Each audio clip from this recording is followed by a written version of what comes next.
Hello, my friends. I hope you're really well. One of the very common coping mechanisms when experiencing imposter syndrome is over-explaining ourselves or making things up, making answers up. I used to be a massive over-explainer without realizing it for the longest period of time. And when we stop and think about it, using over-explaining ourselves or making things up when struggling with imposter syndrome makes complete sense, makes perfect sense. Why? Well, simply because when we fear that we will appear like we don't know the answer to the question that we are being asked, or we don't have enough information, let's say, about the topic that is being discussed in the meeting, for a person that struggles with imposter syndrome, this is a biggest nightmare because it reconfirms the belief that I am not good enough, and subsequently, I'm going to be discovered as a fraud. And so we go and we make things up and we over-explain ourselves, even though this is very often not requested and not expected of us from the audience that we are talking to. But we think that somehow we just need to justify our own existence. And this is so common. So please, if you know that this is what you're doing, or by listening to me, you just realize that this is possibly what I'm actually doing, don't beat yourself up. You're definitely not alone.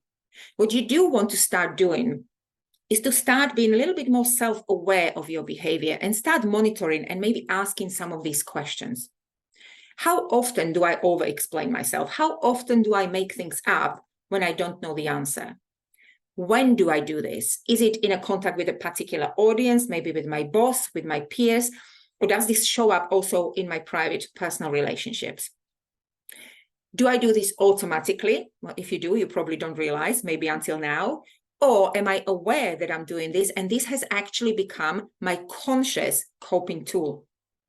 How do I feel when I know that I'm making things up or I'm over-explaining? And particularly, how do I feel when I know that I'm making things up when I actually don't know the answer? How does my body feel? What do I feel in my body? Do I feel contracted or does my body feel expansive? And what would happen if I simply said, I'm not sure about the answer, I will get back to you. And this can be possibly a really scary prospect. But what would happen if I simply said, I don't know the answer, I'm going to get back to you? And this leads us to the most important question, and that is, what am I trying to avoid by over-explaining myself and by making things up? What am I trying to avoid? The possibility is that you're trying to avoid, of course, the feeling of not being good enough. And I hear you. And so my question here is, based on your upbringing, based on your background, where does this thought, this fear, this belief of not being good enough come from? Where does it possibly come from? And then when you have the answer, I want you to ask yourself, is it really true? Is it really true that I am not good enough? And you will want to tell me, yes, Michaela, it is, and because this happened and that happened. And I get you, I hear you. I will just stop you then and ask you again. Can you tell me without a shadow of a doubt that it is true that you're not good enough?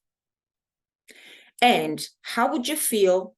How would you behave? Who would you be? How would you act? How would you show up if you did not have this thought?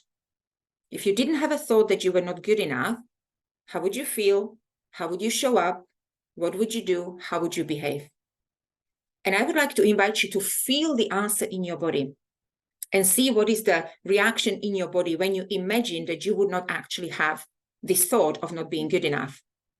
So next time when you want to go and explain yourself or make things up when you actually don't know the answer, I invite you to gently hold yourself and say, you know what, I'm sorry, I don't know the answer, and I will get back to you later. Try that.